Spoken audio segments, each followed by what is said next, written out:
selaku dosen pengampu mata kuliah apresiasi drama. Perkenalkan, nama saya Nadovanca Angristia dengan NIM 52106130009. Nah, pada video kali ini saya akan menjelaskan tentang analisis unsur drama dalam naskah drama yang berjudul Bunga Rumah Makan karya Utuy Tatang Sontani.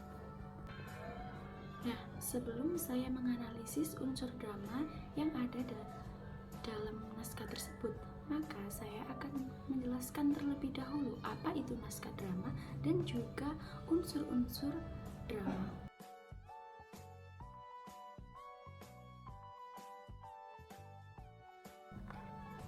Drama merupakan karya sastra yang ditulis dalam bentuk dialog dan juga babak.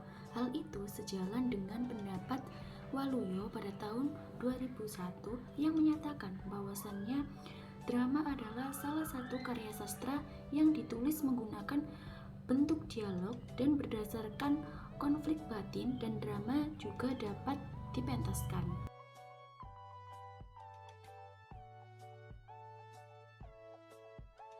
Nah, sedangkan naskah drama sendiri merupakan cerita yang dipentaskan di atas panggung yang mengisahkan kehidupan para tokohnya dengan alur yang sedemikian rupa.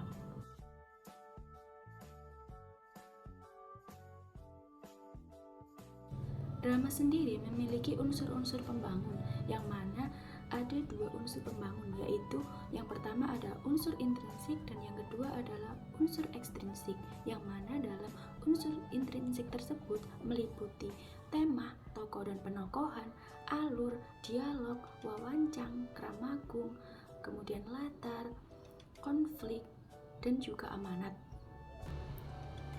Sedangkan untuk unsur ekstrinsiknya sendiri meliputi biografi pengarang, kemudian ada nilai pendidikan, nilai sosial budaya, nilai moral, dan nilai-nilai kehidupan lainnya.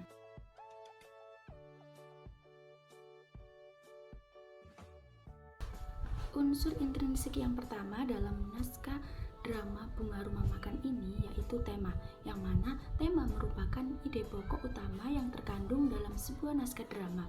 Nah, tema ini terbagi menjadi dua, yaitu tema mayor dan juga tema minor. Tema mayor merupakan tema yang menjadi gagasan utama karena tema merupakan tema yang menguasai jalannya cerita. Tema mayor dalam Bunga Rumah Makan adalah menampilkan tokoh Iskandar, di mana penampilannya sebagai gelandangan yang dipandang buruk oleh sebagian orang. Padahal Iskandar itu orangnya baik. Nah, hal itu dikatakan sebagai tema mayor karena dalam naskah tersebut pusat pikiran ceritanya berpusat pada Iskandar yang dipandang buruk oleh beberapa tokoh lain, padahal nilai kemanusiaan tidak cukup hanya dinilai dari penampilan seseorang saja.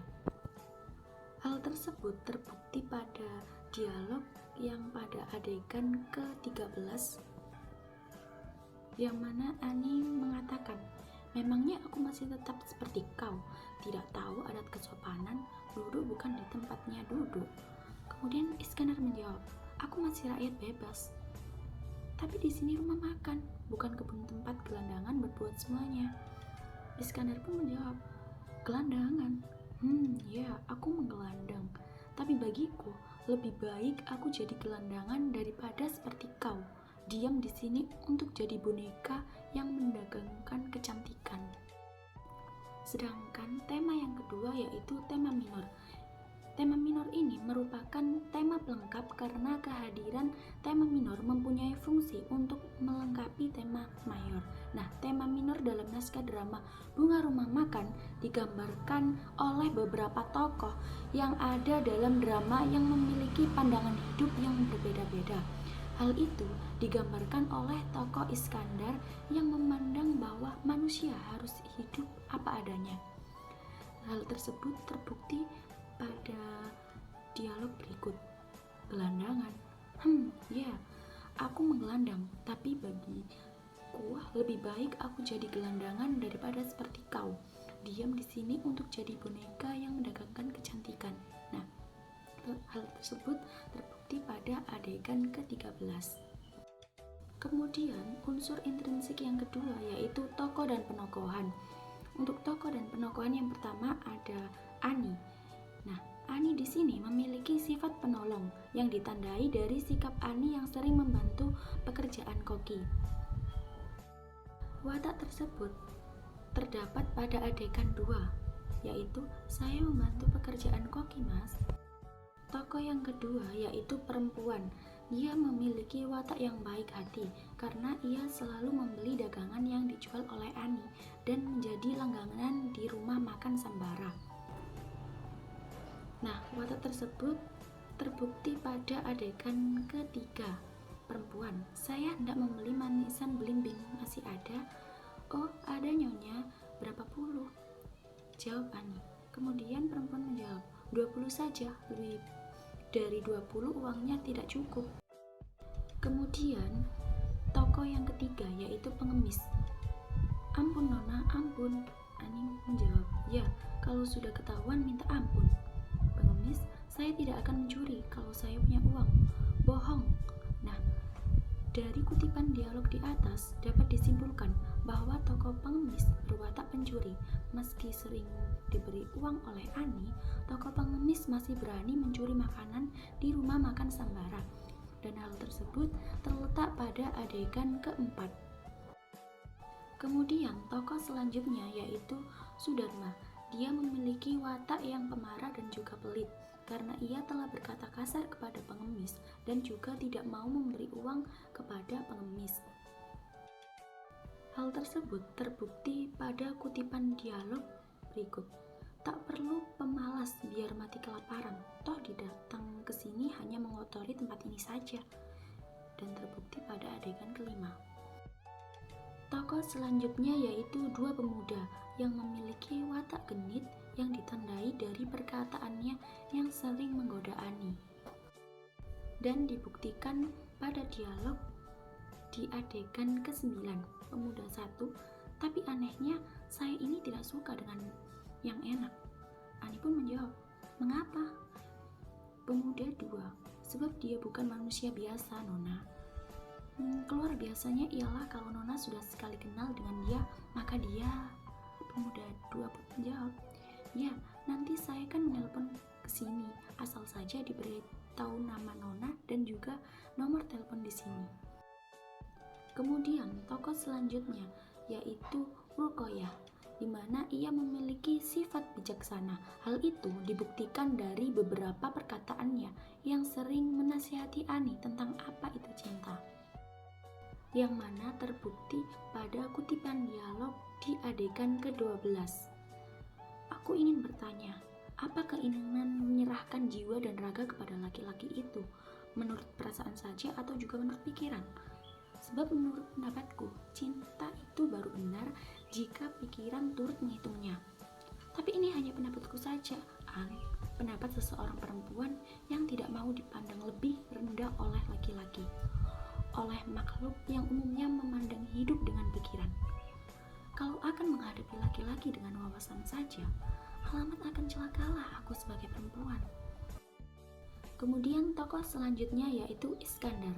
Nah, Iskandar di sini memiliki watak yang genit, ditandai dengan gaya bicaranya yang menggoda Ani. Dan kutipan tersebut ada pada adegan ke-13. Iskandar saat itu duduk di atas meja. Memang aku duduk di sini tidak untuk berbelanja, tapi untuk menengok, melihat kau. Tokoh selanjutnya yaitu Karnain yang memiliki watak pemberani yang ditandai dengan keberaniannya melawan Iskandar demi membela Ani. Kutipan tersebut ada pada adegan ke-14. Terbukti pada kutipan di bawah ini. Dari itu, kalau saudara berurusan dengan dia, berarti saudara berurusan pula dengan saya, sebab saya pelindung dia. Kemudian ada tokoh polisi yang memiliki watak yang bertanggung jawab ditandai dari dialog yang mana polisi segera mungkin mencari dalang dari pembuat keributan di rumah makan Sambara. Hal tersebut dibuktikan melalui kutipan yang ada di dialog pada adegan ke-17, yaitu, "Kalau benar ini seperti saya lukisan tadi, pasti saya dapat melacaknya. Kami dari polisi sudah tahu di mana dia sering ada." Tokoh selanjutnya yaitu Usman yang memiliki watak religius ditandai dengan gaya bicaranya yang selalu mengatasnamakan Tuhan, yang dibuktikan pada kutipan dialog di adegan ke-17. Usman menghampiri Ani. "Sabar, sabar, sabar nak, orang sabar itu disayangi dengan Tuhan." Kemudian tokoh terakhir yaitu Suherman. Suherman ini memiliki watak yang pendusta, dan hal tersebut dibuktikan pada kutipan dialog di adegan ke-18. "Habis sangka saudara, saya mencintai wanita itu untuk kawin." Nah, untuk unsur intrinsik yang ketiga adalah latar atau setting. Setting atau latar merupakan suasana, tempat, dan juga waktu terjadinya sebuah alur dalam naskah drama. Pembagian setting atau latar itu dibagi menjadi 3 dimensi, yaitu dimensi tempat, waktu, dan juga ruang. Hal tersebut merupakan pernyataan dari Waluyo pada tahun 2002. Untuk latar atau setting yang pertama ada latar waktu. Latar waktu yang ada dalam naskah drama tersebut yaitu di pagi hari. Hal ini dibuktikan pada dialog, "Di pagi hari begini tak ada yang aneh." Karnain pun melangkah mendekati Ani. "Dan daripada mendengar radio, aku lebih suka mendengar kau bercerita. Kau lebih senang jadi pelayan daripada mengurus rumah tanggaan." Adegan tersebut ada di adegan kedua. Berdasarkan kutipan dialog tersebut, maka bisa kita simpulkan bahwa kegiatan yang dilakukan Ani terjadi saat pagi hari di rumah makan Sambara. Kemudian latar atau setting yang kedua adalah latar tempat. Latar tempat yang ada dalam naskah drama tersebut yaitu berada di rumah makan Sambara milik Sudarma. Hal ini dibuktikan pada adegan ketiga, yang Kait memandang Arni kemudian segan menuju meja tulis mengangkat telepon. "Ya, di sini rumah makan Sambara. Tuan Sudarma belum datang, saya anaknya." "Ya." Telepon diletakkan terus termenung.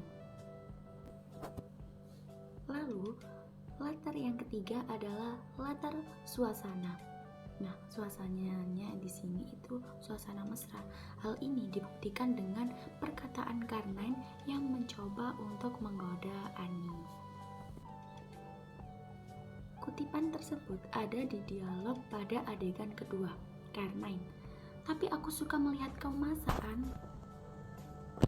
Karena dengan begitu, kau akan jelas terlihat sebagai wanita yang akan jadi rumah tangga." Ani pun pergi mengambil lem di atas gantungan.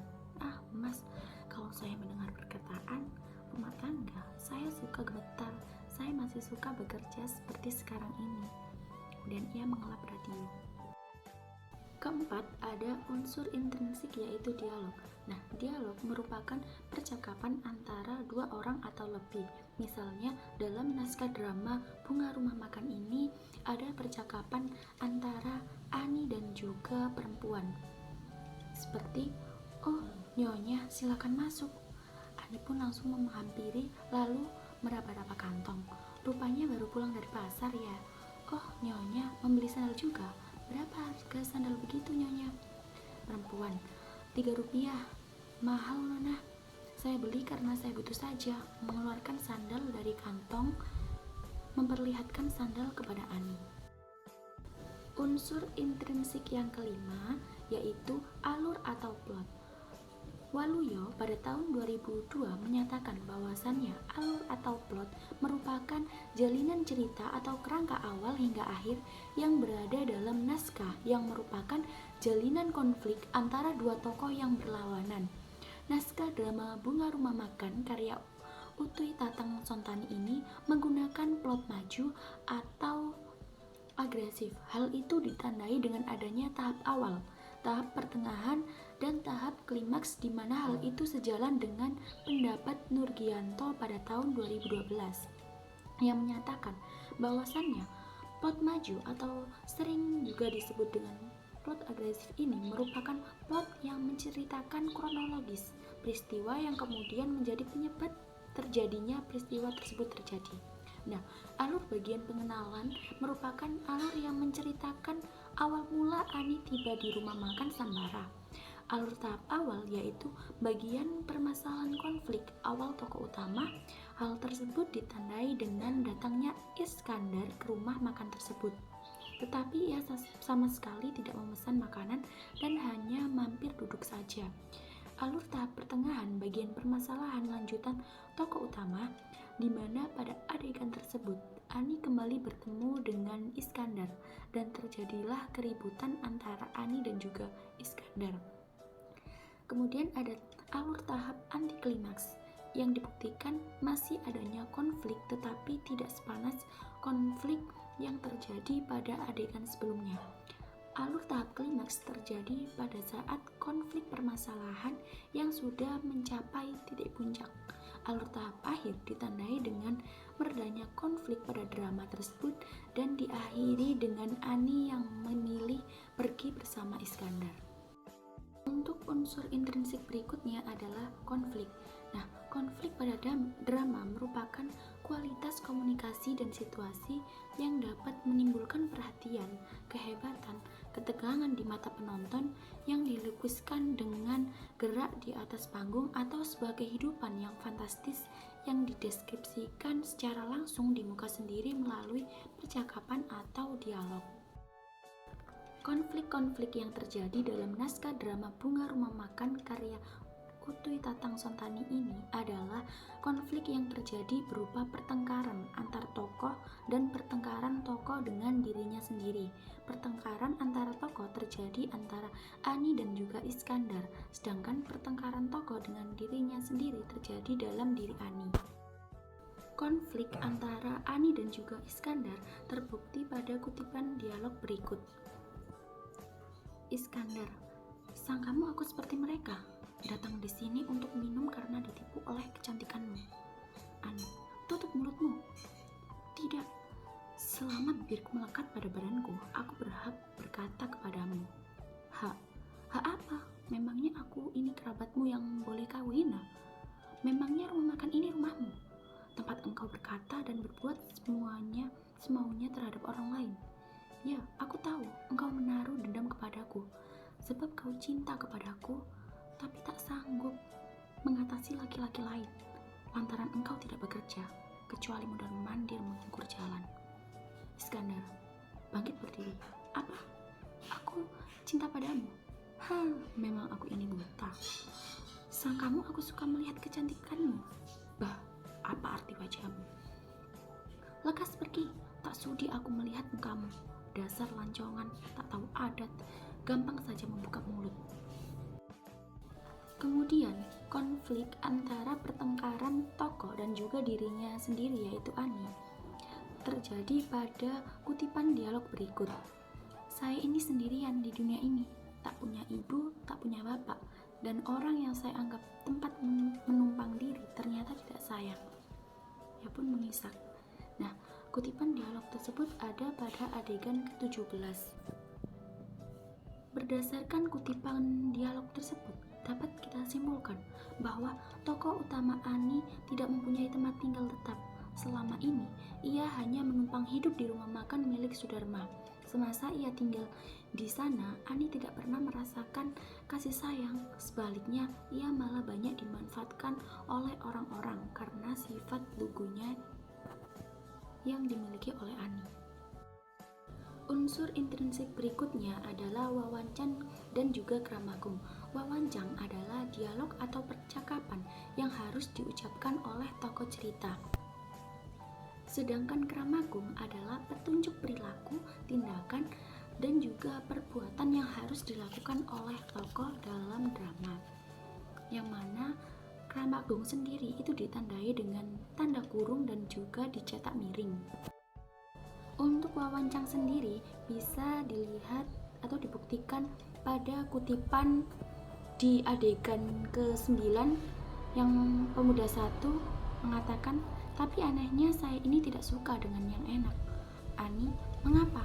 Pemuda 2, "Sebab dia bukan manusia biasa, Nona. Keluar biasanya ialah kalau Nona sudah sekali kenal dengan dia, maka dia..." Sedangkan Kramagung ada pada adegan ke-13 yang dibuktikan dengan Iskandar yang duduk di atas meja. Unsur intrinsik yang terakhir adalah amanat. Amanat merupakan pesan moral yang ingin disampaikan seorang pengarang dalam suatu karya sastra kepada pembaca atau pendengarnya. Adapun amanat yang bisa kita ambil dari naskah drama yang berjudul Bunga Rumah Makan karya Utuy Tatang Sontani ini, bahwasannya setiap manusia di dunia ini mencari penghidupan dengan jalannya sendiri. Masalah baik atau tidak baiknya, sikap yang disampaikan bergantung pada watak atau tabiat orang tersebut. Hal ini tidak jauh berbeda dengan keseharian kita dalam kehidupan setiap manusia yang berbeda watak dan cara memandang orang lain. Sebagai manusia tidak boleh adanya jurang antara si kaya dan juga si miskin.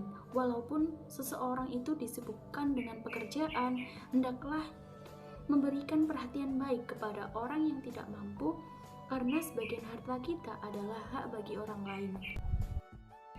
Sedangkan si miskin tidak hanya menadahkan tangannya saja, tetapi tetap berusaha dan juga bekerja demi kelangsungan hidupnya.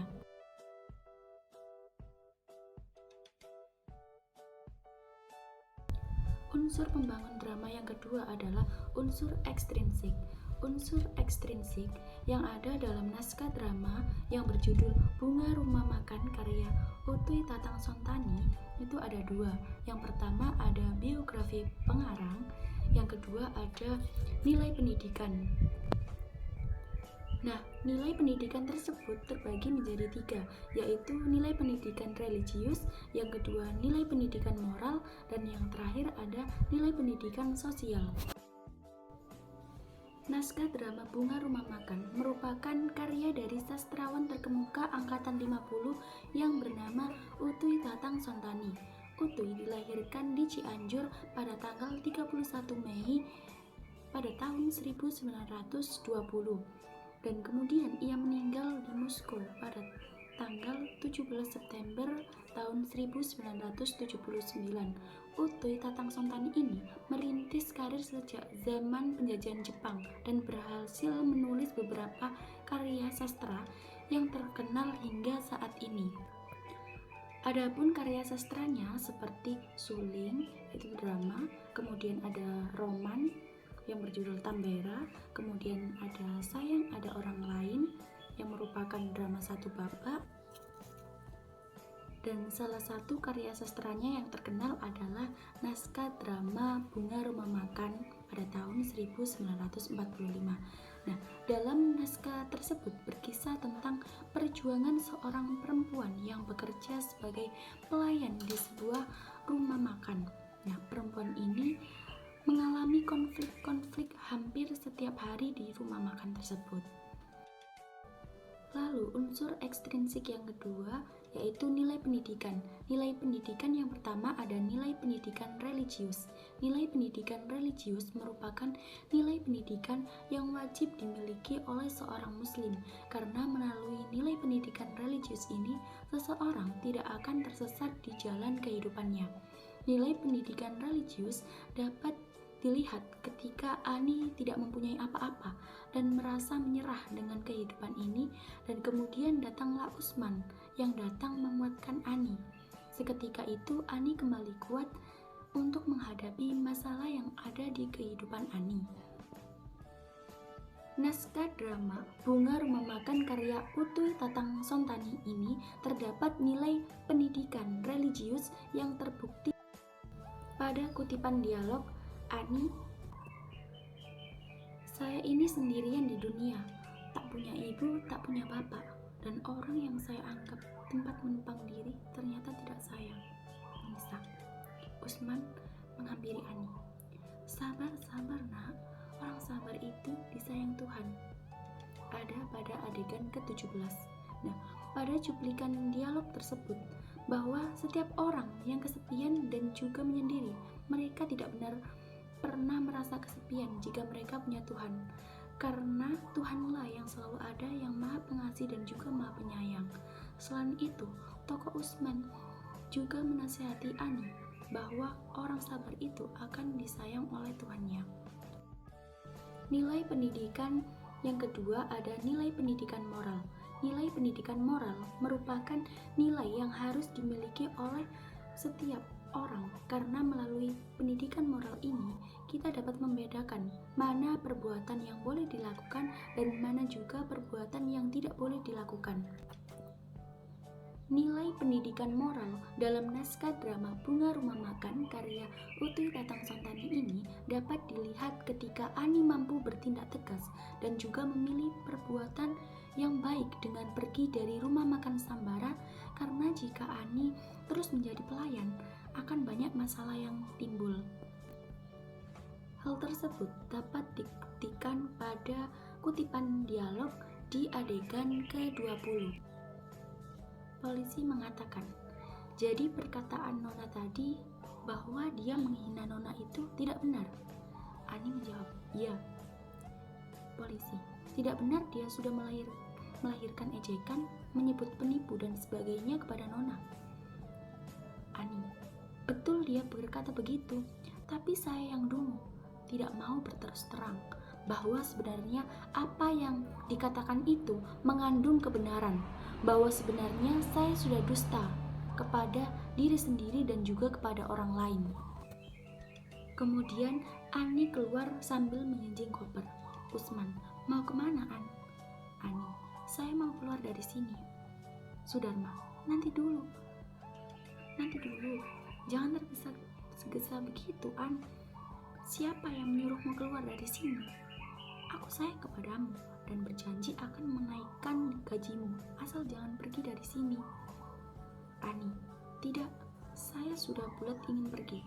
Saya mau hidup merdeka. Sudarman, merdeka bagaimana? Nanti kau sukar mencari pekerjaan, mencari kesenangan seperti di sini. Ani, saya tidak senang di sini. Karena itu saya mau pergi. Saya harus jauhi segala kepalsuan dalam rumah makan ini dan akan pergi bersama orang jujur. Berdasarkan kutipan dialog tersebut, dapat kita simpulkan bahwa Ani memiliki moral yang baik karena Ani dapat dengan tegas memilih pilihannya untuk pergi dari rumah makan tersebut agar Ani bisa terhindar dari hal-hal buruk lainnya. Nah, nilai pendidikan yang ketiga, yang terakhir, yaitu nilai pendidikan sosial.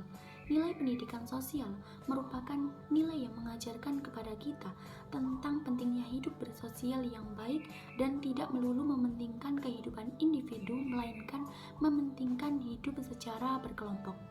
Nilai pendidikan dalam naskah drama Bunga Rumah Makan karya Utuy Tatang Sontani ini dapat terlihat ketika tokoh Suherman ini lebih mementingkan kepentingan kelompok daripada individu. Hal tersebut dapat dibuktikan pada adegan ke-11. Ani, saya percaya Suherman, tapi janji tentara mesti selalu berdisiplin. Sekarang Dinda aku tak akan lama diam di sini, minum menghabiskan susu. Nanti akan datang lagi ke sini, tanya Ani. Suherman memberikan uang, tentu. Ani, jam berapa? Suherman, tak akan sampai menjelang 1 jam, asal kewajiban sekarang selesai dilakukan. Aku datang lagi dan ada lagi di hadapanmu.